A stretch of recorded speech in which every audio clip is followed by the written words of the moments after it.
नमस्कार दोस्तों। Digital India के इस युग में जहां तकनीक ने हमारे जीवन को सरल बनाया है, वहीं डिजिटल लोन ऐप ने कई समस्याएं भी खड़ी की हैं। हाल के वर्षों में अनियमित और अवैध लोन ऐप की बाढ़ ने भोले भाले लोगों को अपने जाल में फंसाया है। कई मामलों में ये ऐप लोगों को कर्ज के जाल में फंसाकर मानसिक उत्पीड़न करते हैं, जिससे कर्जदार आत्महत्या करने तक मजबूर हो जाते हैं। इस बढ़ती समस्या पर अंकुश लगाने के लिए केंद्र सरकार ने बड़े कदम उठाने का फैसला किया है।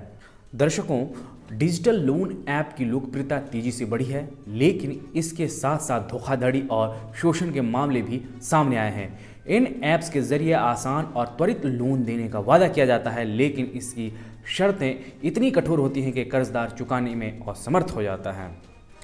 कई ऐप्स कर्जदार को धमकाने और उसकी निजी जानकारी सार्वजनिक करने जैसी गतिविधियों में शामिल है।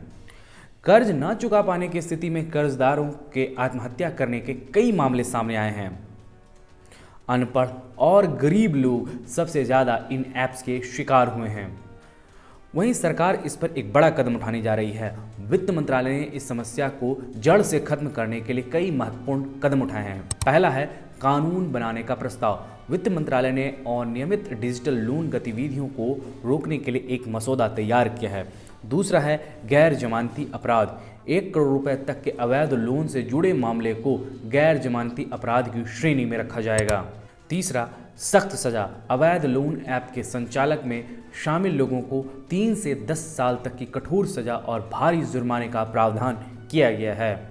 चौथा है सोशल मीडिया और ऑनलाइन प्लेटफॉर्म पर रोक। सरकार ने सोशल मीडिया और ऑनलाइन प्लेटफॉर्म्स को फर्जी लोन ऐप का विज्ञापन करने से रोकने के निर्देश दिए हैं। दोस्तों, सरकार के निर्देशों के बाद गूगल ने भी अपनी कार्रवाई तेज कर दी है। अगस्त 2023 तक गूगल ने अपने प्ले स्टोर से 2200 से अधिक फर्जी लोन ऐप को हटा दिया। इस कदम से अवैध लोन देने वाली संस्थाओं पर लगाम लगी है और आम लोगों को राहत मिली है। अनियमित डिजिटल लोन गतिविधियों से न केवल कर्जदार प्रभावित होते हैं, बल्कि इसका असर बैंकों और अन्य वित्तीय संस्थाओं पर भी पड़ता है। अवैध लोन ऐप्स के कारण वित्तीय प्रणाली में अस्थिरता आती है। इस बीच आप लोगों को बता दें दर्शकों, ये ऐप किसी भी कानूनी फ्रेमवर्क के तहत पंजीकृत नहीं होते हैं। ये संस्थाएं आरबीआई या किसी अन्य नियामक संस्था से मान्यता प्राप्त भी नहीं होते हैं। इस बीच बता दूं दर्शकों, कई मामलों में इन ऐप्स के कारण सार्वजनिक हित प्रभावित होता है। अब आपके मन में सवाल हो रहा होगा, सरकार का नया कानून क्या होगा असर?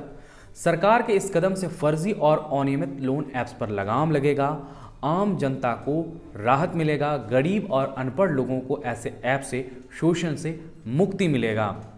वित्तीय संस्थाओं पर अनियमित लोन गतिविधियों का नकारात्मक प्रभाव कम होगा। डिजिटल लोन प्रक्रिया में पारदर्शिता आएगी और केवल पंजीकृत संस्थाएं ही लोन दे सकेंगी। हालांकि सरकार के इन कदमों से अवैध लोन ऐप्स पर लगाम लगेगी, लेकिन इसके लिए लोगों को भी जागरूक होना होगा। किसी भी लोन ऐप को डाउनलोड करने से पहले उसकी प्रामाणिकता जांच लें। लोन लेने से पहले उसकी शर्तों को अच्छी तरह से पढ़ें और समझें। अगर किसी अवैध लोन ऐप से परेशान हैं तो इसकी शिकायत संबंधित अधिकारियों से करें। दर्शकों, डिजिटल लोन ऐप ने जहां एक ओर वित्तीय सहायता को आसान बनाया, वहीं दूसरी ओर इसका गलत उपयोग भी बढ़ा है।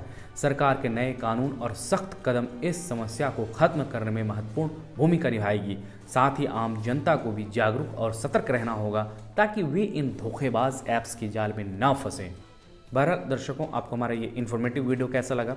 आप अपनी राय हमारे कमेंट बॉक्स में ज़रूर दें। अगर आप हमारे ये वीडियो फेसबुक पे देख रहे हैं तो फेसबुक पेज लाइक कर लें। अगर आप हमारे ये वीडियो यूट्यूब पर देख रहे हैं तो यूट्यूब चैनल दी न्यूज़ 9X को सब्सक्राइब कर लें। शुक्रिया।